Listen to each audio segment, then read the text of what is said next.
மாற்றம் வருது, மக்களாட்சி வருது. நல்லாட்சினா எடப்பாடியார் தான். வாக்களிப்பீர் இரட்டை இலையே. மதுரை பிபி குளம் சாலையில் உள்ள பாஜக மாவட்ட அலுவலகத்தில் அக்கட்சியின் மாநில துணைத் தலைவர் குஷ்பு, இணை பொறுப்பாளர் சுதாகர் மற்றும் தேசிய செய்தி தொடர்பாளர் கேசவன் ஆகியோர் செய்தியாளர்களை சந்தித்தனர். ஆனா ஒரு பெண்ணாக முறையில உங்க முன்னாடி உட்கார்ந்துட்டு இன்னைக்கு மசோதை பத்தி பேசும்போது இது நிகாரிக்கப்பட்டது. உங்களுக்கு இதுக்கு முழுக்க காரணம் காங்கிரஸ், திமுக, வெஸ்ட் பெங்கால் இருக்குது டிஎம்சி, சமாஜ்வாதி பார்ட்டி. இந்த மாதிரி நம்ம நாட்டில் வாழ்ந்துட்டு இருக்க பெண்களுக்கு எதிரான செயல் அவங்க பண்ணிட்டு பார்லிமெண்ட்ல கைத்தட்டி அவங்க செலிப்ரேட் பண்றாங்க. ஏதோ அவங்க ஜெயிச்ச மாதிரி. இந்தியாவில் வாழ்ந்துட்டு இருக்க, தமிழ்நாட்டில் வாழ்ந்துட்டு இருக்க ஒவ்வொரு பெண்ணுடைய முதுகுல குத்துல நான் சொல்லுவேன், நேரடியாகவே நெஞ்சில குத்திருக்காங்க.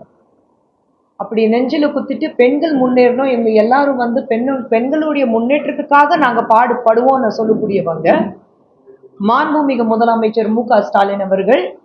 நான் தமிழகத்துல வாழ்ந்துட்டு இருக்க ஒவ்வொரு பெண்ணுடைய தந்தை ஸ்தானத்துல, அப்பா ஸ்தானத்துல நான் இருக்க சொல்லக்கூடியவர்.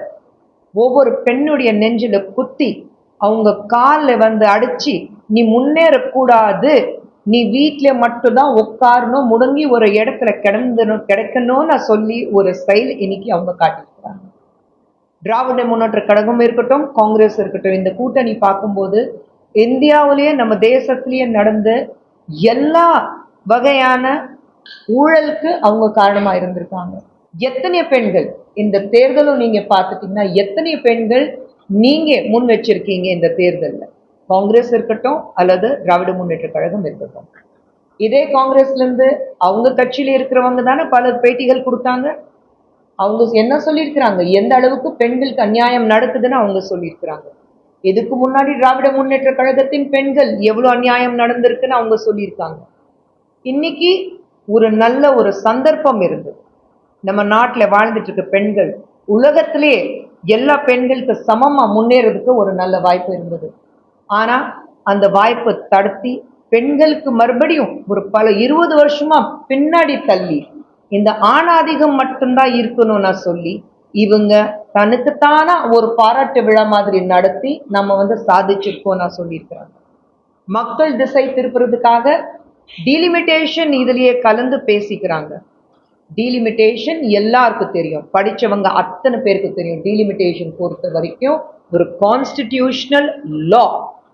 ஆனா அது கூட மக்கள் திசை திருப்புறதுக்காக இவங்க பெண்களுக்கான அது 33% ரிசர்வேஷன் பில் நிகாரிச்சு பெண்களுக்கு மிகப்பெரிய துரோகம் பண்ணியிருக்கிறாங்க. இந்த துரோகத்தை தமிழ்நாட்டில் மட்டுமில்ல, இந்தியாவிலே வாழ்ந்துட்டு இருக்க ஒவ்வொரு தாய்மார்கள் மறக்க மாட்டாங்க. இந்த தேர்தலில் நான் மக்களை திசை திருக்கணும், இந்த தேர்தலில் நான் ஜெயிக்கணும். அதனால்தான் இந்த டீலிமிட்டேஷன் மேல பழி சுமந்துட்டு நான் பெண்களுக்கான அந்த 33% இதோடு நான் தள்ளுபடி பண்றேன். ஆனா இது நான் வேற விதமா மக்கள் மத்தியில கொண்டு போய் சேர்ப்பேன்னா எனக்கு வாக்களிப்பாங்க நம்ம மக்கள். காங்கிரஸ் பொறுத்த வரைக்கும் நம்ம நாட்டுடைய முன்னேற்றத்துக்காக, நம்ம பெண்களுடைய முன்னேற்றத்துக்காக எந்த ஒரு நல்ல திட்டம் இருந்தாலும் அதுக்கு எதிர்ப்பு தெரிய வச்சிருக்காங்க. அதுக்கு வரலாறே சொல்லுது. இதே ஆர்டிகல் 370 வரும்போது அதுக்கு எதிர்ப்பு தெரிய வச்சாங்க.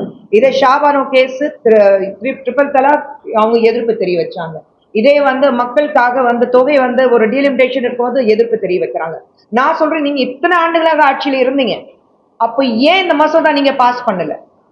இதே டிஎம்கேவோட நீங்க ஆட்சியில இருக்கீங்கல்ல, இதே டிஎம்கே UPA 1 UPA 2 நீங்க இருந்தீங்கல்ல, இதே திமுக காரங்க உங்க கூட்டணியில நீங்க ஊழல் பண்ணும்போது உங்க கூடவே கை கொத்தி உங்க கூடவே நின்றுட்டு இருக்காங்க. அப்போ பெண்களுக்கு மட்டும் வரும்போது ஏன் நீங்க பெண்கள் நெஞ்சில குத்துறீங்க? முதுகுலை குத்தும் போது நமக்கு தெரியாதவங்க முதுகுலை குத்துவாங்க. ஆனா நான் தான் மக்களுக்காக இருக்கேன் சொல்லிட்டு முன்னாடி நெஞ்சில குத்திருக்கீங்க. இன்னைக்கு இந்த தமிழகத்துல இல்ல, இந்தியாவில வாழ்ந்துட்டு இருக்க எந்த தாய்மார்கள் எந்த பெண்களும் மறக்க மாட்டாங்க. ஏன் இவங்க ஒரு நாளாவது 5 வருஷம் கழிச்சு இந்த நாடு எப்படி இருக்க போகுது, இந்த மாநிலம் எப்படி இருக்க போகுது, இந்த தொகுதி எப்படி இருக்க போகுதுன்னு நினைச்சு பார்த்தாங்களா? இந்த தேர்தல்ல அந்த அடுத்த 5 வருஷத்துல என்னால எவ்வளவு சம்பாதிக்க முடியும், எப்படி மக்களை ஏமாற்ற முடியும், அது மட்டும்தான் பண்ணியிருக்காங்க. அவங்க வீட்டுல இருக்கிறவங்களுக்கு ஒரு நியாயம், மற்ற பெண்களுக்கு வேற நியாயமா? அப்போ எதுக்கு அவங்க தங்கச்சி மட்டும் ஏன் பார்லிமெண்ட்ல இருக்கணும்? எத்தனை பெண்கள் இங்க நிப்பாட்டி இருக்காரு ஒரு இந்த தேர்தல்ல? எத்தனை சதவீதம் பெண் இருக்காங்க? அவங்க கட்சியில இருந்து இன்னைக்கு அசெம்பிளில பெண்கள் போனாதான் அவங்களால ஒரு decision making, policy decision making அவங்களால பண்ண முடியும். ஆனா பெண்கள் ஒரு டிசிஷன் மேக்கர் இருக்கக்கூடாது. இந்த திமுக அண்ட் காங்கிரஸ் உடைய மைண்ட் செட் ஒண்ணுதான் இருக்கு, பெண்கள் கிச்சன்ல மட்டும்தான் இருக்கிறோம். உனக்கு என்ன வேலை? நீ கிச்சன்ல இரு, நீ அடுப்பு பார்த்துக்கோ, நீ குழந்தை பெற்றுட்டு குழந்தை பார்த்துக்கோ, மீதி எல்லாம் டிசிஷன் நாங்க எடுப்போம்.